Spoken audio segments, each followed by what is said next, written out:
Le tableau de l'Assomption de la Vierge est une huile sur toile d'un auteur anonyme. Il est traditionnellement daté de la première moitié du XIXe siècle.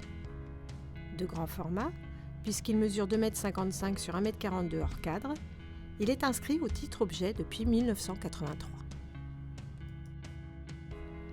Conservé dans la sacristie de la collégiale Notre-Dame, il n'est plus offert au regard des visiteurs depuis longtemps, lorsque, en raison de son état, la ville de Melun propose sa restauration conservatrice du département de Seine-et-Marne et de la DRAC Île-de-France chargée du suivi des objets d'art.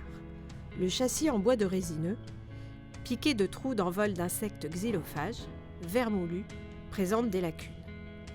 Les écoinçons permettant à l'œuvre d'intégrer le cadre rectangulaire sont à remplacer.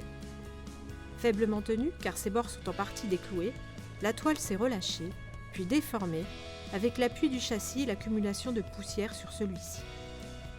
Plusieurs déchirures ont déjà fait l'objet de réparations, avec le collage au revers de pièces de toile qui présentent des moisissures. Des craquelures de la couche picturale, notamment à l'endroit des repeints, et des fissures dans les mastiques de ces anciennes restaurations sont visibles. La peinture présente d'importantes zones de chancis. Cette altération courante des vernis et des peintures à l'huile, causée par l'humidité, qui forme un voile blanchâtre pouvant ternir, voire dissimuler, la composition.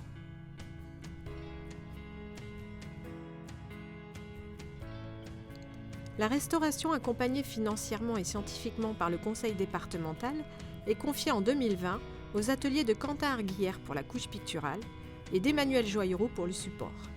Leur travail permet quelques découvertes. Alors que le tableau, désencadré et consolidé, quitte la collégiale pour l'atelier du restaurateur, le cadre en bois doré, plus récent, reste au service technique de la ville de Melun, où il est nettoyé par la restauratrice du service archéologie. Après la protection de la peinture, la dépose de la toile du châssis, qui est nettoyée, traitée et restaurée, le cartonnage de la peinture et le décrassage et le traitement antifongique de la toile, de nombreuses étapes jalonnent le travail des restaurateurs.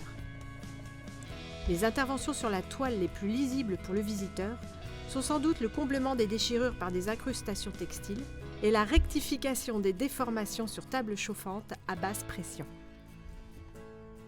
Les différentes interventions sur la face picturale font toutes l'objet d'une documentation photographique du restaurateur. Elles concernent le décrassage, l'allègement des vernis, le dégagement des repeints, le remplacement des mastiques, des réintégrations picturales et la pose à vernis final. Les écoinçons, remplacés par les menuisiers de la ville, sont également mis en teinte par le restaurateur. L'image ternie par le châssis a fait place à des couleurs lumineuses qui permettent de faire remonter la datation de l'œuvre à la deuxième moitié du XVIIIe siècle, ce qui est une belle surprise. Après plusieurs mois, le retour du tableau dans l'église fait l'objet de toutes les attentions.